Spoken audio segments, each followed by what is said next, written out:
Hola, hola, amigo, ¿cómo estás? Saya Ngora Valentino dan kamu sedang menyaksikan video metode Spanyol 50 hari. Target saya, dalam 50 hari kamu mampu berkomunikasi dalam bahasa Spanyol. Dalam video ini, saya akan membahas tentang alfabet. Bueno, amigo, ¿estás listo ya? Udah siap ya? Mari kita belajar. Seperti yang kita ketahui, bahasa Indonesia memiliki 26 huruf, terdiri dari 5 vokal dan 21 konsonan. Dan kita juga punya 2 konsonan rangkap, yaitu NG dan NY. Sementara bahasa Spanyol memiliki 27 huruf, terdiri dari 5 vokal dan 22 konsonan. Mereka punya 3 konsonan rangkap. Sebenarnya buat kita orang Indonesia, membaca dan mengucapkan kata-kata dalam Spanyol itu mudah. Artinya nggak susah-susah amat karena mirip. Cuman ada beberapa konsonan dan konsonan rangkap yang sedikit berbeda. Mari kita lihat satu persatu alfabet dalam bahasa Spanyol. Huruf A dibaca A, seperti pada kata abuela, amigo, mandar. Huruf B dibaca B, bebida, blanca, probar.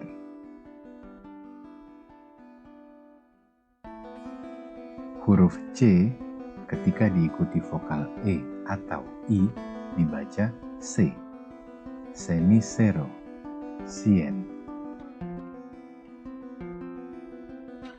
Namun ketika huruf C diikuti vokal A atau O atau U dibaca K, casa, colgar, cuanto.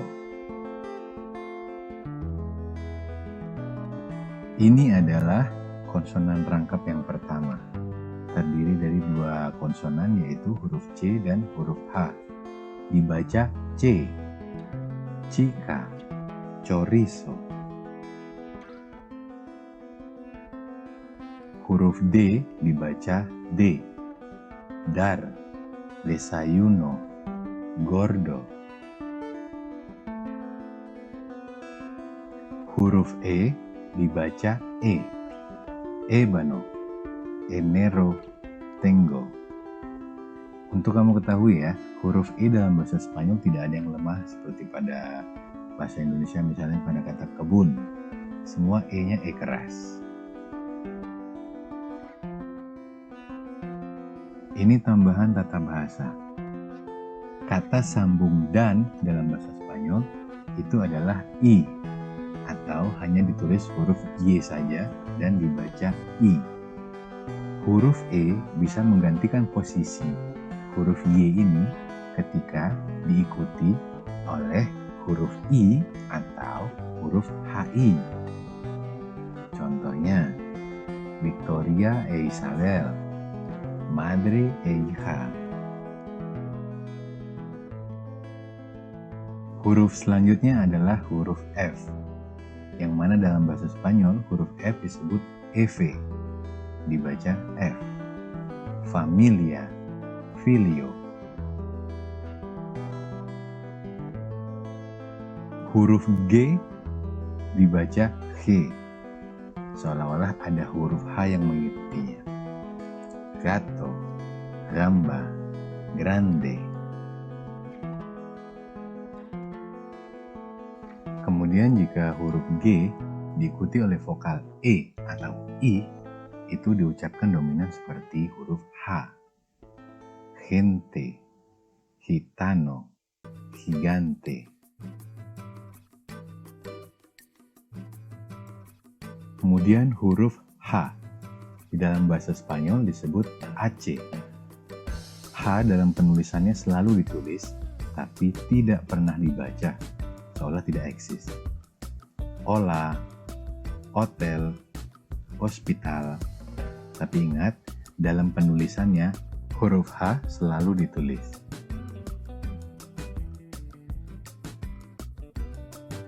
Huruf I dibaca I, ideal, camino, antiguo.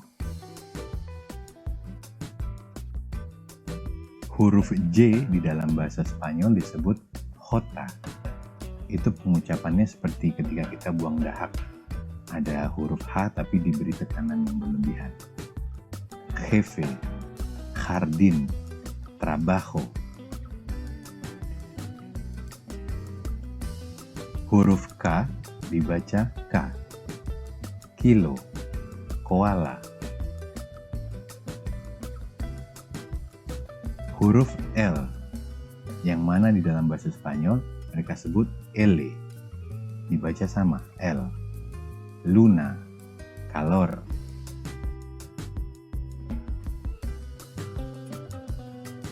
Konsonan rangkap yang kedua yaitu huruf L ganda. Orang Spanyol bilang doble L. Doble L dibacanya Y. Ella, llamar. Kemudian huruf M. Dalam bahasa Spanyol disebut M. Dibaca M. Madre, cama, moderna. Huruf selanjutnya adalah N. Orang Spanyol bilang N. Dibaca N. Nadar, numero, nadie.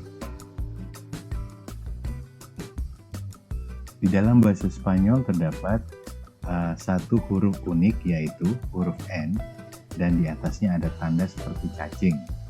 Itu mereka sebut ñ. Dibaca dalam bahasa Indonesia nye. Mañana, niño, señora.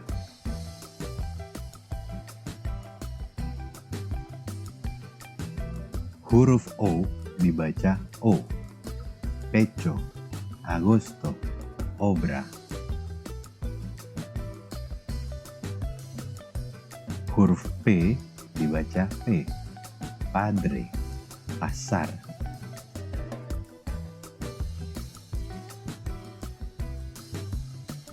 Huruf Q itu mereka sebut Q. Dibacanya sama, Q. Tapi dalam kata-kata bahasa Spanyol itu selalu berbentuk Q, tulisannya kui, atau K, tulisannya kue. Quemar, queso, quién.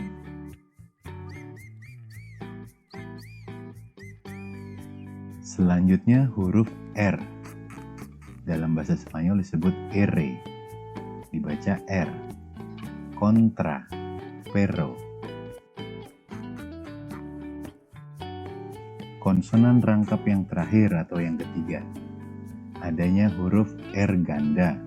Dalam bahasa Spanyol mereka sebut doble R atau double R.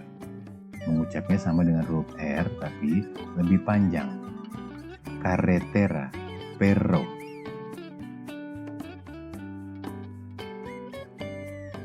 Saya ingin mengingatkan kamu untuk berhati-hati dalam pengucapan huruf R atau R dan double R atau doble R. Karena kalau salah mengucap itu artinya juga bisa salah. Kita lihat contoh berikut ya.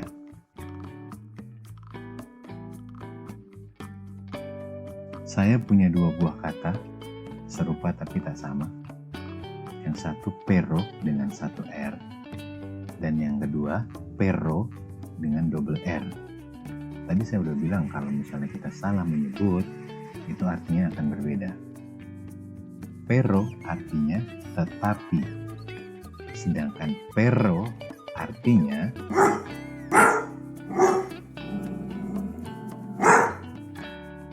iya, artinya anjing.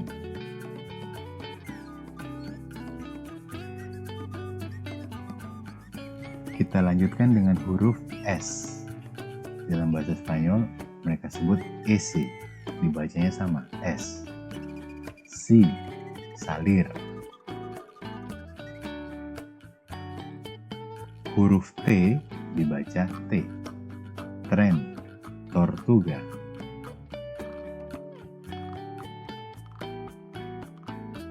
Sedangkan huruf U dibaca U. Uno, usted.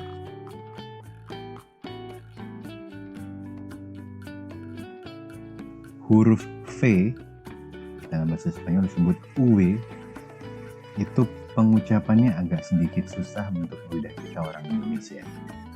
Harus ada penggabungan antara konsonan B dan V.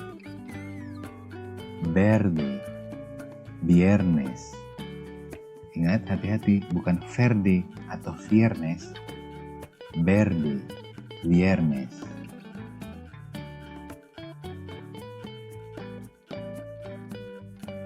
Huruf W dalam bahasa Spanyol disebut doble V. Mungkin karena bentuk huruf W itu seolah-olah seperti penggabungan dua huruf V. Dibaca sama W. Web, whisky. Jadi sekedar tahu aja, saya tidak menemukan banyak kata-kata asli Spanyol yang menggunakan huruf W. Kebanyakan itu kata-kata import yang sudah mereka jadikan bahasa sehari-hari dalam bahasa Spanyol.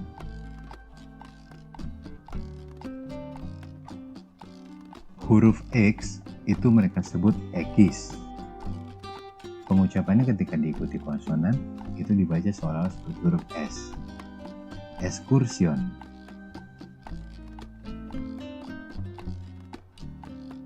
Tapi ketika huruf X diikuti vokal itu pengucapannya sama. X. Taksi. Eksamen.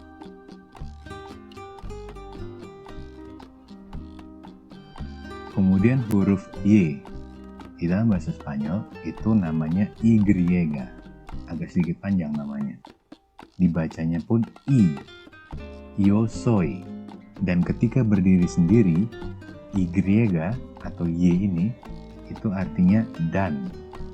Tadi kita sudah bahas I fungsinya sebagai dan akan berubah menjadi E ketika diikuti oleh kata-kata yang diawali dengan huruf I dan HI.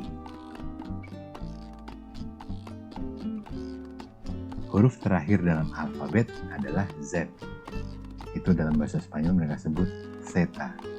Dibacanya sama Z. Tapi hati-hati, jangan cenderung ke S. Zebra, Zorro, bukan zebra atau Zorro, apalagi zebra atau Zorro. Zebra, Zorro.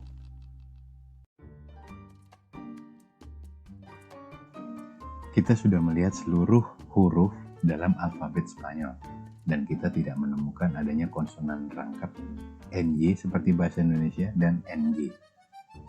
Itu bentuk NY, nye, sudah diwakilkan dengan huruf unik tadi, ada huruf N yang di atasnya ada cacing. Contohnya mañana, señora, señor, niña, dan sebagainya. Kemudian jika kita menemukan bentuk NG dalam penulisannya, contohnya tengo, itu dibacanya terpisah NG atau sepintas seperti NGG. Tengo, mango. Ingat, bukan tengo atau mango. Tengo, mango.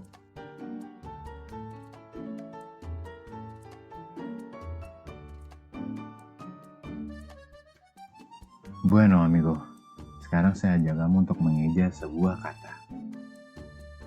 ¿Cómo se escribe Indonesia? Bagaimana menulis Indonesia? Se escribe I, N, D, O, N, E, S, I, A. Indonesia. Sekarang giliran kamu untuk coba deh eja nama sendiri atau nama tempat, nama pulau, kata apa saja buat latihan. Makin sering latihan, makin cepat hafal kamu alfabet bahasa Spanyol. Sekarang saya akan menjelaskan sedikit tentang tanda aksen. Jadi ketika kamu membaca sebuah buku misalnya dalam bahasa Spanyol, kamu akan menemukan banyak sekali kata-kata yang di salah satu hurufnya itu diberikan tanda aksen berupa petik satu di salah satu hurufnya. Tanda aksen ini akan membantu kita untuk memberikan tekanan ketika mengucapkan kata tersebut. Tekanan ini penting dalam bahasa Spanyol. Ébano. Kita lihat ada tanda aksen di suku kata pertama, tepatnya di huruf E. Jadi penekanannya pada huruf tersebut. Ebano. Kita tidak bisa menyebutnya ebano atau ebano, tapi ebano. Begitu juga dengan miércoles. Di suku kata pertama, huruf E tepatnya ada tanda aksen. Kita harus memberikan tekanannya di situ. Miércoles. Tidak bisa miércoles atau miércoles. Tapi yang benar adalah miércoles. Ketika dalam posisi membaca, pastinya gampang dong kita memberikan tekanan pada kata-kata. Kan tercantum di situ tanda aksen ini kan. Tapi bagaimana kalau kita dalam posisi percakapan? Mana ada tanda aksennya? Jadi gimana dong caranya? Sebenarnya ada beberapa patokan yang bisa kamu gunakan nih untuk mengetahui kira-kira di mana tanda aksen itu berada dalam sebuah kata. Tapi saya nggak bahas di video ini ya. Silakan buka materi metode Spanyol 50 hari. Di situ saya udah cantumin patokan-patokannya gimana kira-kira kita bisa menentukan aksen dari sebuah kata.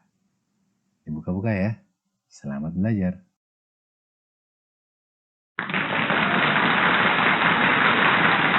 Bueno, amigo, eso es todo por hoy. Muchas gracias por tu atención. Dibuka-buka ya materi metode Spanyol 50 harinya. Situ banyak contoh-contoh kalimat, contoh-contoh kata yang bisa kamu pelajarin lagi. Kita ketemu di video selanjutnya. Ciao amigo, adios.